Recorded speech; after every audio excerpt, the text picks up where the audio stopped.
देखो आज हम बात करेंगे ओजोन के बारे में। ओजोन गैस क्या होती है आपकी। हाँ देखो, ओजोन आपकी गैस है जिसका जो आणविक सूत्र होता है वो क्या होता है आपका O3 होता है। क्या होता है? O3 होता है। अब ओजोन को पढ़ने का क्या मतलब है, क्योंकि ये एक प्रकार का ऑक्सीजन का यौगिक है, इसलिए हम किसे पढ़ रहे हैं, आपके ओजोन को पढ़ रहे हैं। बात समझ में आई?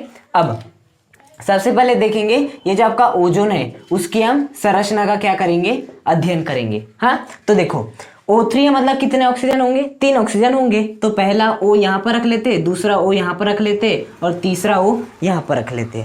हाँ अब देखो जो आपका ऑक्सीजन होता है उसका सामान्य इलेक्ट्रॉन विन्यास क्या होता है बाह्यतम कोश का 2s2 क्या होता है 2s2 मतलब इसके बाह्यतम कोश में कितने इलेक्ट्रॉन रहते हैं, 6 इलेक्ट्रॉन रहते हैं। कितने इलेक्ट्रॉन रहते हैं, 6 इलेक्ट्रॉन रहते हैं। और ये अधिकतम कितने बंध का निर्माण करता है, 2 बंध का निर्माण करता है। तो यहाँ पर जितनी भी आपकी है ऑक्सीजन उनके पास अंतिम कोश में 6 इलेक्ट्रॉन उपस्थित है इस प्रकार से, और ये 2 बंध का निर्माण करती है। तो क्या हुआ, ये वाले ऑक्सीजन ने अपना एक इलेक्ट्रॉन यहाँ रखा, इसने अपना एक इलेक्ट्रॉन यहाँ रखा, इसने अपना एक इलेक्ट्रॉन यहाँ पर रखा, इसने अपना इलेक्ट्रॉन यहाँ पर रखा, और इस प्रकार से उन्होंने 2 बंध का निर्माण कर लिए। कितने बंध का निर्माण कर लिए, 2 बंध का निर्माण कर लिए। अब 2 बंध का निर्माण कर लिए, अब बेचारा ये वाला ऑक्सीजन क्या करे, क्योंकि यदि हम बात करें दोनों ऑक्सीजन का घर तो पूर्ण हो गया। कैसे हो गया, देखो 1 2 3 4 5 6 7 8 8 इलेक्ट्रॉन इस ऑक्सीजन के हो गए। उसी प्रकार से 1 2 3 4 5 6 7 8 8 इलेक्ट्रॉन इस ऑक्सीजन के भी हो गए। लेकिन अब इस ऑक्सीजन क्या है, इसके पास तो 1 2 3 4 5 1 2 3 4 5 6 6 ही आपके इलेक्ट्रॉन है, जबकि इसके भी कितने होने चाहिए, 8 इलेक्ट्रॉन होने चाहिए। एक यौगिक में जितने भी आपके तत्व होते हैं उन सभी का अष्टक पूर्ण होता है। हाँ तो इसका अष्टक पूर्ण हो गया, इसका अष्टक पूर्ण हो गया, लेकिन इसका अष्टक पूर्ण नहीं हुआ है। तो उसके लिए क्या करना पड़ेगा, ये क्या बोलेगा, देख मैं अपना इलेक्ट्रॉन रख रहा हूं तू भी रख। लेकिन यदि ये जैसे अपना एक इलेक्ट्रॉन रख देगा यहाँ पर तो इसके कितने बंध बन जाएगा, ऑक्सीजन के 3, और ऑक्सीजन के कभी भी 3 बंध नहीं बनते। तब आफत ये आ गई कि ये वाला ऑक्सीजन अपना घर कैसे भरे। अब ये वाला ऑक्सीजन अपना अष्टक कैसे पूरा कर सके, और यहाँ पर हम देख रहे हैं कि O3 नामक यौगिक भी बन रहा है आपका। तो क्या होता है, यहाँ पर ये वाला ऑक्सीजन क्या करता है, अपने दोनों ही इलेक्ट्रॉन इस ऑक्सीजन को दे देता है, और कौन सा बंध बना लेता है, उपसहसंयोजी बंध बना लेता है। क्या बना लेता है, उपसहसंयोजी बंध बना लेता है। तो देखो अब दोनों इलेक्ट्रॉन इसको दे दिया, और उन दोनों इलेक्ट्रॉन पे इसका भी अधिकार है और इसका भी अधिकार है, दोनों का अधिकार है। अब गिनो वाले इसके 1 2 3 4 5 6, और जो 2 इलेक्ट्रॉन इसने दिए 7 8 हो गए। उसी प्रकार से ये वाला ऑक्सीजन का भी गिनो 1 2 3 4, ये जो उसने दोनों इलेक्ट्रॉन दिए हैं उसने खुद ने ही दिए हैं, इन दोनों इलेक्ट्रॉन पे इस ऑक्सीजन का भी अधिकार है और इस ऑक्सीजन का भी अधिकार है। हाँ तो इसका अष्टक पूरा हो गया, 1 2 3 4 5 6 7 8, इस ऑक्सीजन का भी अष्टक पूर्ण है, और इस ऑक्सीजन का तो अष्टक पूरा ही था पहले से। तो ये होती है आपके ओजोन की संरचना। क्या होती है, ओजोन की संरचना। हाँ जिसमें एक आपका उपसहसंयोजी बंध बनता है और बाकी के 2 क्या बनते हैं, सहसंयोजी बंध बनते हैं।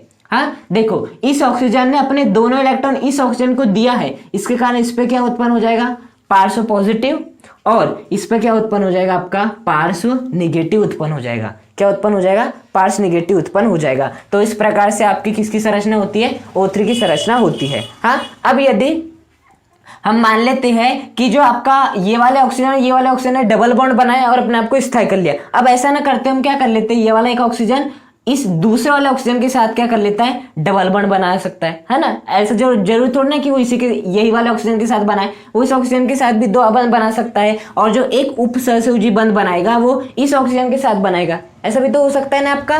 तो आपका इस प्रकार का भी स्ट्रक्चर होता है आपका। हाँ इन दोनों को क्या कहते हैं, इनकी ओजोन की अनुनादी संरचनाएं कहते हैं। क्या कहते हैं इन दोनों को हम, ओजोन की अनुनादी संरचना।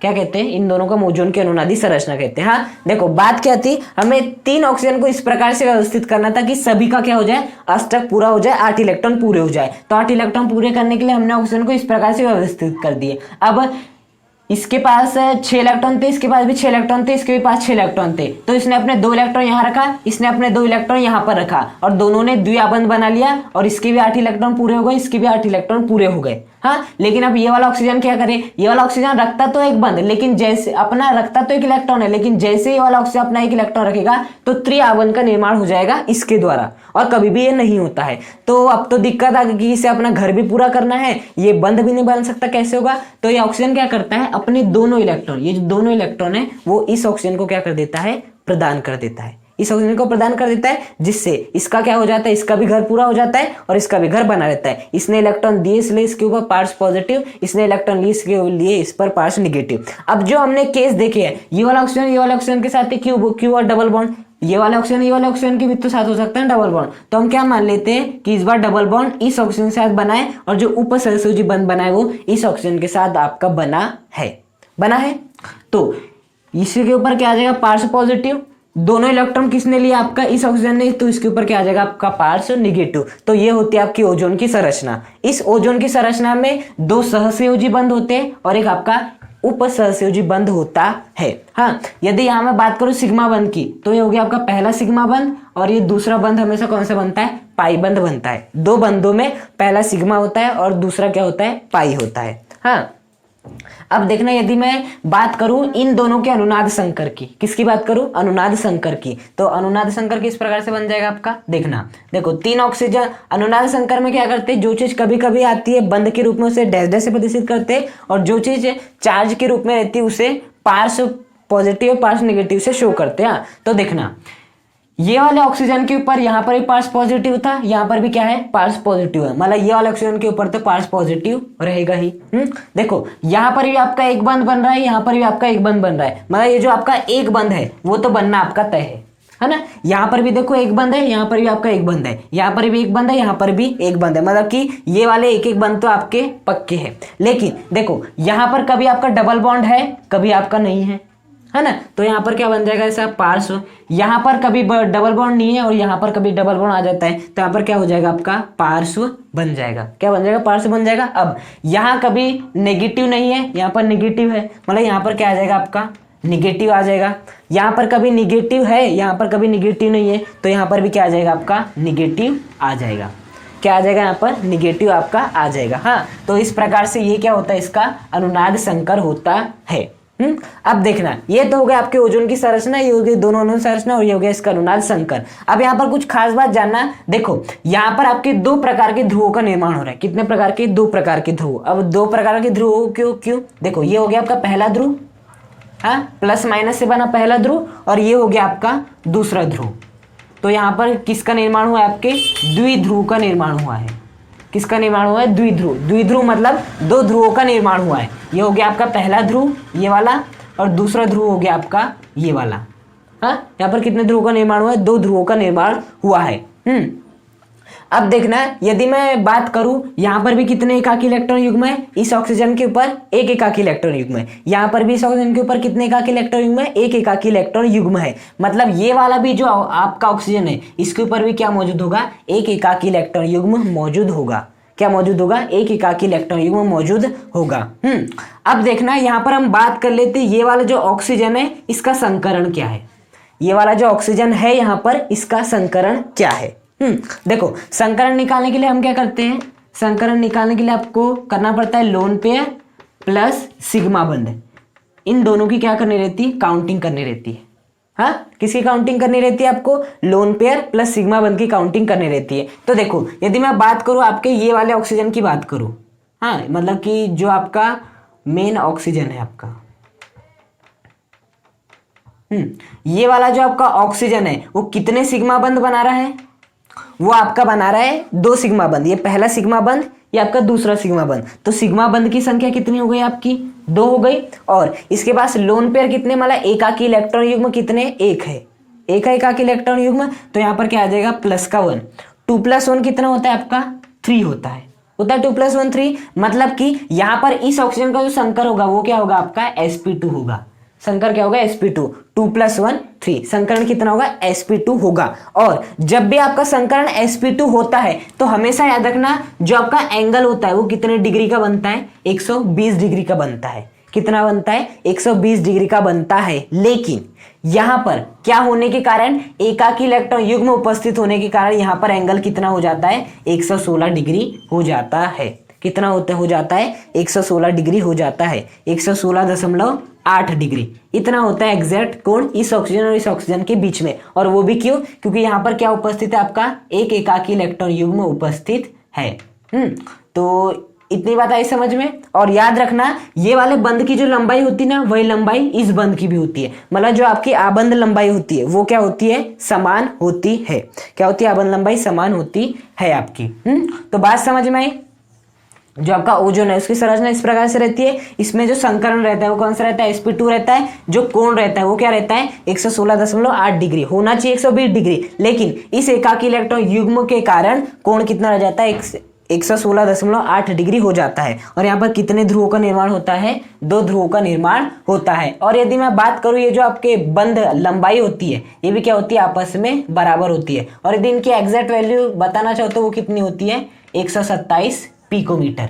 कितनी होती है, मतलब जो आपका ऑक्सीजन रहता है और जो दूसरा ऑक्सीजन रहता है इसके बीच जो आपका एक आबंध बनता है उसकी लंबाई होती है 127 पिकोमीटर। उतनी ही लंबाई इस ऑक्सीजन और इस ऑक्सीजन के बीच जो बंध बनता है उसकी होती है 127 पिकोमीटर। हाँ, इतनी बात आई समझ में। तो ये क्या हमने देख लिया, ओजोन की संरचना, अनुनादी संकर और इसके बारे में कुछ विशेषता। हाँ, अब हमें क्या करना है, ये जो आपका ओजोन है उसका निर्माण कैसा होता है वो हमें देखना है। और उसके बाद हमें देखना है कि ओजोन आपकी अभिक्रिया करता है तो वो किस प्रकार से करता है। ये 2 चीज के बारे में हमें अध्ययन करना है। देखो अब हम बात करेंगे ओजोन के निर्माण की, मतलब कि आप ये जो आपका O3 है उसका निर्माण किस प्रकार से कर सकते हो। हाँ देखो, O3 के निर्माण के लिए ना हम एक विशेष प्रकार का यंत्र काम में लाते हैं जिसे क्या कहते हैं, आपका ओजोनाइजर। क्या कहते हैं, आपका ओजोनाइजर। इस यंत्र के द्वारा हम किसका निर्माण करते हैं, ओजोन का निर्माण करते हैं। हाँ, अब देखो सबसे पहले समझो कि ओजोनाइजर क्या होता है। हाँ देखो, ओजोनाइजर में कुछ इस प्रकार से व्यवस्था होती है आपकी। कुछ इस प्रकार से व्यवस्था होती है, ये इस प्रकार की कुछ व्यवस्था होती है। ये जो दिख रही है ना आपको, ये होती है आपकी टीन की पत्ती। किसकी पत्ती होती है आपकी, ये टीन की पत्ती होती है इस प्रकार से। हाँ, और यहां से क्या बाहर निकलेगी, आपकी O3 गैस बाहर निकलेगी। हाँ, आपका ओजोनाइजर कुछ इस प्रकार का संयंत्र होता है जिसमें ये जो रहती है, जो आपको दिखाई दे रही ना, ये होती है आपकी टीन की पत्ती। क्या होती है, आपकी टीन की पत्ती होती है। जानते हैं ना टीन धातु के बारे में। हाँ, तो और क्या करते हैं हम, ये जो टीन की पत्ती से वो हाई वोल्टेज जोड़ देते हैं। क्या जोड़ देते हैं हम, आपका हाई वोल्टेज इस प्रकार से जोड़ देते हैं। क्या जोड़ देते हैं, हाई वोल्टेज जोड़ देते हैं। हाँ, और देखो ये होता है आपका कुछ ओजोनाइजर संयंत्र। देखो यहाँ पर होता क्या है, यहां से हम क्या करते हैं, आपकी ऑक्सीजन गैस को भेजते हैं। किस गैस को भेजते हैं, ऑक्सीजन गैस को भेजते हैं। तो देखो होता क्या है, हमें इस ऑक्सीजन गैस को इस ओजोनाइजर संयंत्र में भेजना पड़ता है। इसे कहते हैं आपका ओजोनाइजर संयंत्र। इस ओजोनाइजर संयंत्र में हमें इस ऑक्सीजन गैस को भेजना रहता है। यहाँ पर क्या होता है, हाई वोल्टेज के अंदर एकदम शांत तरीके से ऑक्सीजन का क्या होता है, विद्युत स्फुटन होता है। क्या होता है, विद्युत स्फुटन। मतलब कि आप ऐसे समझ सकते हो, साइलेंट डिस्चार्ज होता है। क्या होता है, साइलेंट डिस्चार्ज होता है। और ये जो आपकी O2 रहती है वो किस में परिवर्तित हो जाती है, आपकी O3 में परिवर्तित हो जाती है। किस में परिवर्तित हो जाती है, O3 में परिवर्तित हो जाती है। हाँ, और ये सभी संपूर्ण अभिक्रिया कहाँ की जाती है, इस ओजोनाइजर संयंत्र के भीतर। यहाँ पर देखो हमें हाईली, मतलब यहाँ पर विद्युत स्फुटन तो कराना है। विद्युत स्फुटन का मतलब होता है विद्युत ऊर्जा देकर तोड़ना, फोड़ना। हाँ, यहाँ पर हमें विद्युत स्फुटन तो कराना रहता है लेकिन एकदम शांत तरीके से कराना रहता है। आप ऐसे मतलब बहुत सारा जहाँ हल्ला हो रहा हो वहां नहीं करवा सकते ऐसा। यहाँ एकदम शांत तरीके से क्या कराना रहता है, हमें विद्युत स्फुटन कराना रहता है। और ये सब हम कहाँ पर करते हैं, इस ओजोनाइजर संयंत्र में करते हैं। बहुत कठिन मेथड है जो आपकी ओजोन बनती है। हाँ, तो इसमें हम क्या करते हैं, ऑक्सीजन गैस को यहाँ से भेजते हैं हाईली वोल्टेज में। हाई वोल्टेज में आपका क्या होता है, यहाँ पर ऑक्सीजन का विद्युत स्फुटन होता है, शांत विद्युत स्फुटन होता है। और ऑक्सीजन किस में बदल जाती है, आपकी O3 में परिवर्तित हो जाती है। देखो होता क्या है आपका, ये आपकी जो O2 है, जैसे हम शांत विद्युत स्फुटन कराते हैं तो आपका जो O2 है वो किस में परिवर्तित हो जाता है, नवजात ऑक्सीजन में परिवर्तित हो जाता है। किस में परिवर्तित हो जाता है, नवजात ऑक्सीजन में परिवर्तित हो जाता है। और ये जो नवजात ऑक्सीजन है वो इस O2 के साथ अभिक्रिया करके क्या बना लेती है, आपका O3 का निर्माण कर लेती है। किसका निर्माण कर लेती है, O3 का निर्माण कर लेती है। हाँ, तो आपका इस प्रकार से जब आप O2 का शांत विद्युत स्फुटन कराते हैं ओजोनाइजर संयंत्र में तो किसका निर्माण होता है, आपके ओजोन का निर्माण हो जाता है। बात समझ में आई। और आपका ये होता है आपका ओजोनाइजर संयंत्र। ये जो दिखाई दे रही ना, ये है आपकी टीन की पत्ती इस प्रकार से। यहाँ से हम ऑक्सीजन को भेजते हैं, शांत विद्युत स्फुटन होता है और यहाँ से हमें क्या प्राप्त होती है, O3 प्राप्त होती है। और ये वाली जो अभिक्रिया है, कैसी अभिक्रिया है, ऊष्मा शोषी अभिक्रिया है। मतलब जब आप O2 से O3 का निर्माण करते हो तो ये कैसी अभिक्रिया होती है? ऊष्मा शोषी। मतलब इस अभिक्रिया में हमें बाहर से ऊष्मा देनी पड़ती है। आप देख भी सकते हो हाई वोल्टेज के रूप में वही कर रहे हैं हम, क्या देख रहे हैं? ऊष्मा दे रहे हैं। क्या दे रहे हैं? ऊष्मा दे रहे हैं। अब हम एक बार के लिए मान लेते हैं कि ये वाली अभिक्रिया ऊष्माक्षेपी न होते हुए क्या होती? ऊष्माक्षेपी होती। ऊष्माक्षेपी होती तो हमें क्या बाहर से ऊष्मा देने में रहती? नहीं देने रहती। और यदि ऐसा होता तो वातावरण में जितने भी उपस्थित ऑक्सीजन है वो सभी किस में परिवर्तित होना स्टार्ट हो जाती है? अपने आप ही O3 में। और O3 में अपने आप ही यदि परिवर्तित होती तो ऑक्सीजन का अस्तित्व खत्म हो जाता और हम सभी क्या होते? मर जाते। हाँ, लेकिन ऐसा नहीं है भगवान की कृपा से। और ये वाली अभिक्रिया कैसी है? ऊष्मा शोषी अभिक्रिया। मतलब ऑक्सीजन से O3 का निर्माण ऐसे नहीं हो सकता, आपको बाहर से कुछ ना कुछ ऊष्मा देनी पड़ेगी, तभी आपका ऑक्सीजन से ओजोन का निर्माण होगा।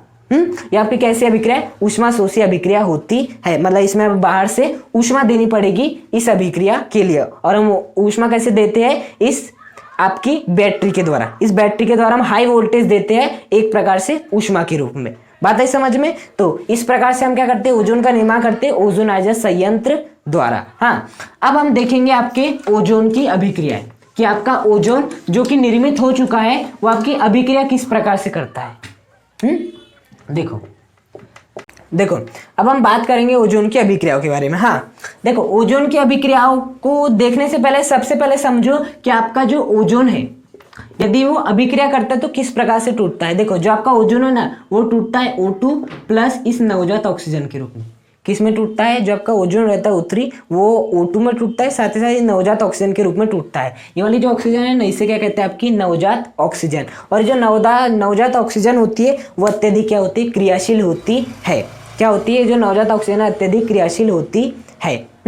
अब देखो ये वाला यदि O3 किसी से भी अभिक्रिया करेगा, यदि ये वाला O3 किसी से भी अभिक्रिया करेगा तो O3 क्या प्रदान करता है? आपका ऑक्सीजन प्रदान करता है, नवजात ऑक्सीजन प्रदान करता है जो कि बहुत अत्यधिक क्रियाशील होती है। अब यदि O3 ने किसी और से अभिक्रिया किया तो O3 से आपका जो भी बंदा अभिक्रिया करेगा उसमें कौन जुड़ जाएगी? आपकी ये वाली ऑक्सीजन जुड़ जाएगी। मतलब एक प्रकार से आपका O3 जिससे भी अभिक्रिया करेगा उसमें क्या जोड़ देगा? ऑक्सीजन जोड़ देगा। और जो बंदा ऑक्सीजन को जोड़ता है वो क्या कहलाता है? आपका बहुत अच्छा ऑक्सीकारक कहलाता है।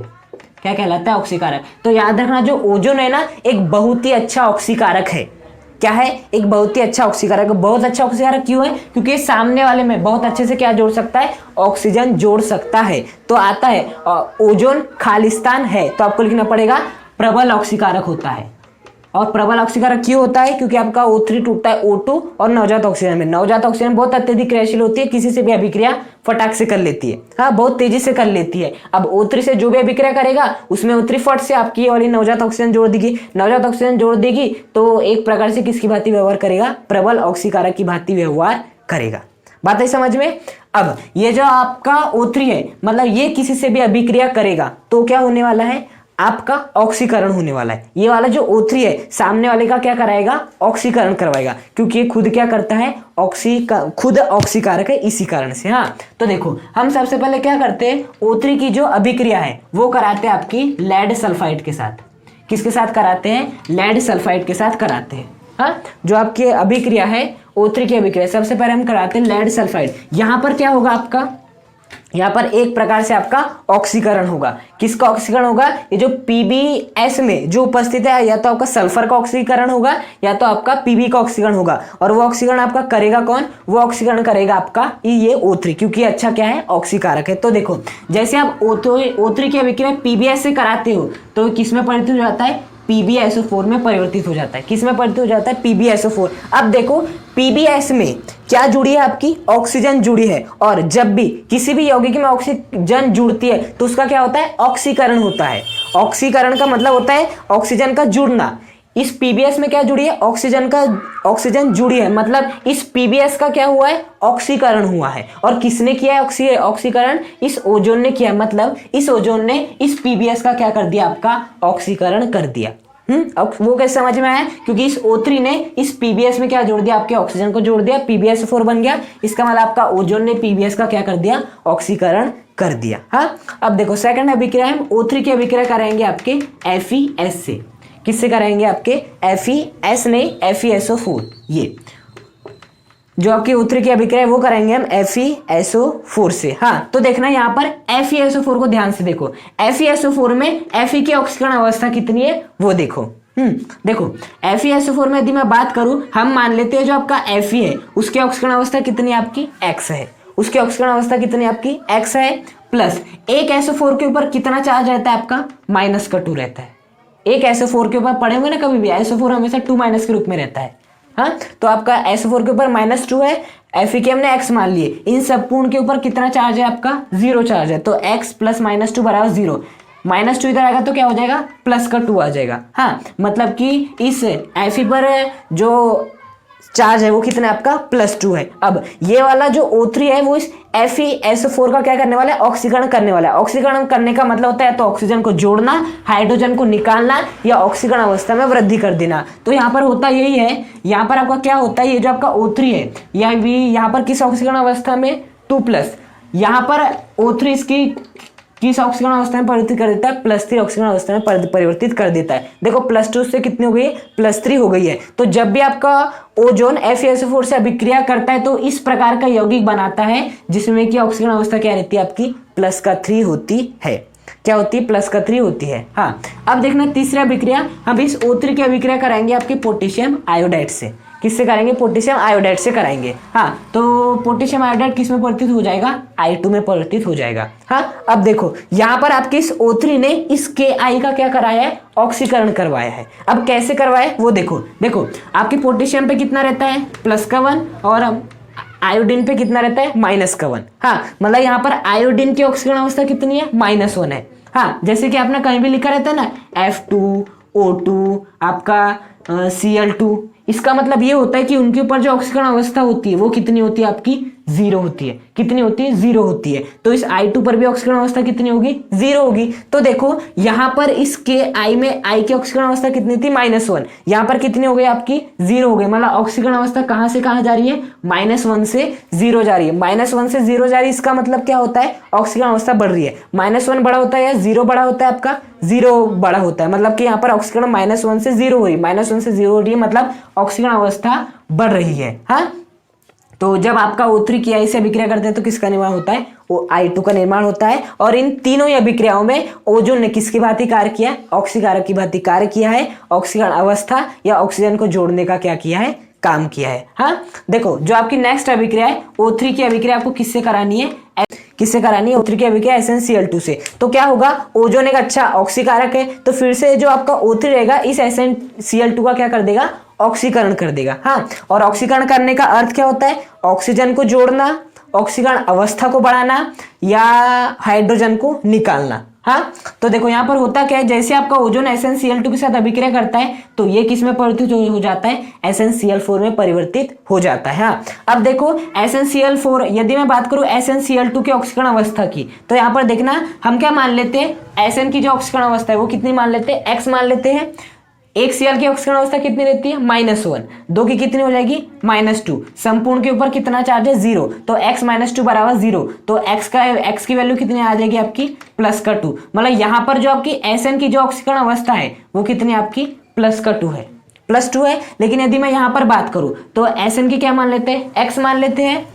एक क्लोरीन पे होता है -1, 4 पे हुआ कितना, -4 बराबर क्या हो जाएगा 0, तो x + -4 बराबर 0, तो ऐसे x की वैल्यू कितनी आ जाएगी आपकी +4 आ जाएगी। तो देखो यहाँ पर Sn की ऑक्सीकरण अवस्था कितनी थी, +2, यहाँ पर Sn की ऑक्सीकरण अवस्था कितनी हो गई आपका +4 हो गई। तो ऑक्सीकरण अवस्था में क्या हो रही है, वृद्धि हो रही है। मतलब फिर से ओजोन ने क्या करा दिया, ऑक्सीकरण करवा दिया। यहाँ से हमें एक बात स्पष्ट होती है कि O3 एक क्या है, एक बहुत ही अच्छा ऑक्सीकारक है। वो किसी भी यौगिक का क्या करता है, ऑक्सीकरण कर देता है। ऑक्सीकरण करने का अर्थ होता है ऑक्सीकरण अवस्था को बढ़ा देना, ऑक्सीजन को जोड़ देना या हाइड्रोजन को निकाल देना। तीनों अभिक्रिया में यह हो रहा है। PbSO4, PbS में ऑक्सीजन को जोड़ दिया, ऑक्सीकरण हो गया इसका। इसमें क्या कर दिया, ऑक्सीकरण अवस्था को बढ़ा दिया, +2 से +3, यहाँ पर -1 से 0 कर दिया, फिर से ऑक्सीकरण कर दिया, ऑक्सीकरण अवस्था बढ़ी ना, -1 से 0। उसके बाद यहाँ पर उसने +2 से क्या कर दिया, +4 कर दिया। तो जब भी आपकी O3 की अभिक्रिया आती है आपको बस क्या कराना है, ऑक्सीकरण करवाना है। बस क्या कर देना है, या तो ऑक्सीकरण अवस्था बढ़नी चाहिए उसकी, या तो आपका ऑक्सीजन उसमें जुड़ा होना चाहिए। हाँ, ये क्या आपके ओजोन की अभिक्रिया है।